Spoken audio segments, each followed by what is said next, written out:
Time Warner Cable is pleased to be an underwriting sponsor for Carolina Week. Coming up on the February 4th edition of Carolina Week. Tomorrow's a big day for the presidential candidates. We'll give you the rundown about the Super Tuesday showdown. I'm Andrew Wooden. Election fever has hit UNC, and not just in the national races. In sports, the swimming and diving team made a big splash this weekend. We'll have the details. Weathercaster Mallory Nichols will let us know if the spring-like temperatures are here to stay. All that and a polar plunge for charity. Carolina Week starts right now.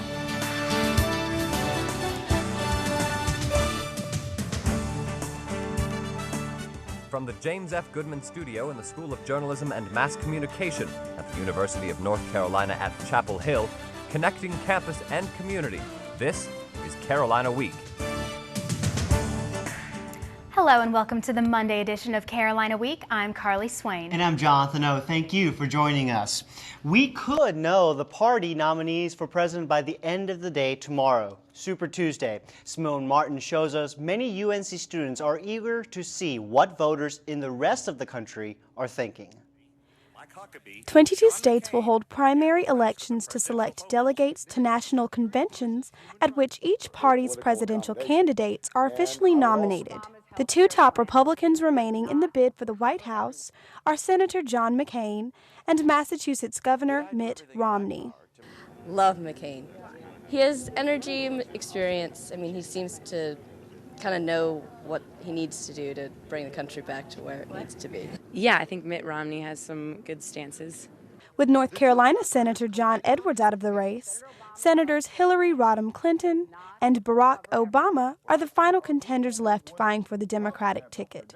Obama seems to be a favorite here at UNC. I feel like Obama really represents, to me, youth and the possibility of something truly different, where Hillary is going to be more just like legislation. I feel like Hillary Clinton is kind of like status quo politician, and Barack's maybe young enough that he can turn things around. But we should know a lot more tomorrow night. In Chapel Hill, I'm Simone Martin, Carolina Week. National pundits say John McCain could wrap up the Republican nomination tomorrow, but the Democratic race is so tight, Hillary Clinton and Barack Obama might have to fight beyond Super Tuesday. Next week is Super Tuesday here on campus with student body president and senior class officers on the ballot. With each election day quickly approaching, the dynamic duo of Megan Compton, a junior from Lexington, and Josh Crisco, a junior from Wilmington, are hoping to claim the senior class presidency for 2009. Their campaign, called Back to the Core, focuses on a commitment to philanthropy and the enhancement of the senior class experience at Chapel Hill. And now we're joined by reporter Andrew Wooden, who's live in the newsroom with a look at the three candidates for student body president. Andrew? That's right, Carly. It's election season here in Chapel Hill, and I've got an exclusive sneak peek at one of the candidates running for student body president. We've got to understand. Although the 2008 presidential candidates have really started to heat things up, the real race is a little closer to home than you might imagine. Kristen Hill has been trailblazing her campaign for UNC's student body president for the past few months, and she says her team is only getting warmed up. I like to work in teams because I like to have as many different ideas and takes on the situation as I possibly can. A team Hill's campaign manager, Lindsay Ash, says is deeply committed to the students.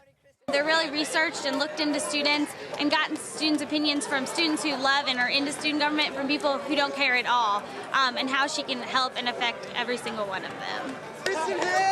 Volunteer George Drometer says Hill's unwavering charismatic charm rounds out her leadership arsenal. I personally love her. I wouldn't be out here screaming in the pit if I didn't think she was awesome. She really wants to hear what everybody has to say.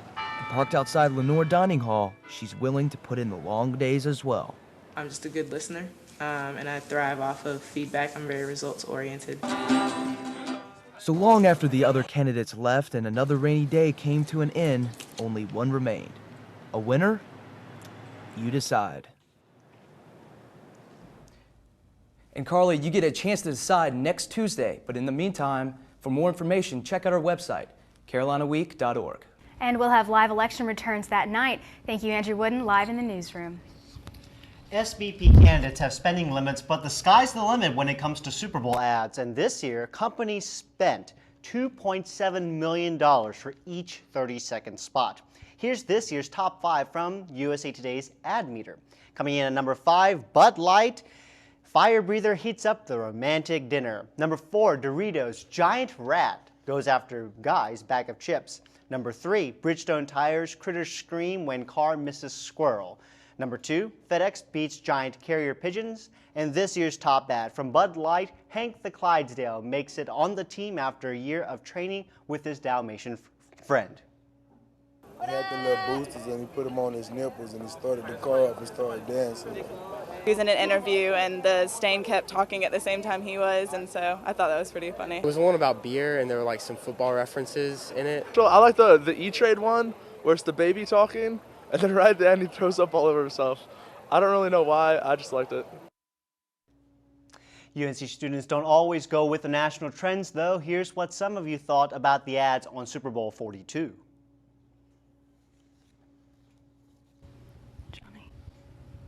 While many of us, we apologize for that, while many of us were partying and watching the Super Bowl last night, some of us were hard at work. And coming up, we'll tell you about some UNC students who are saving lives.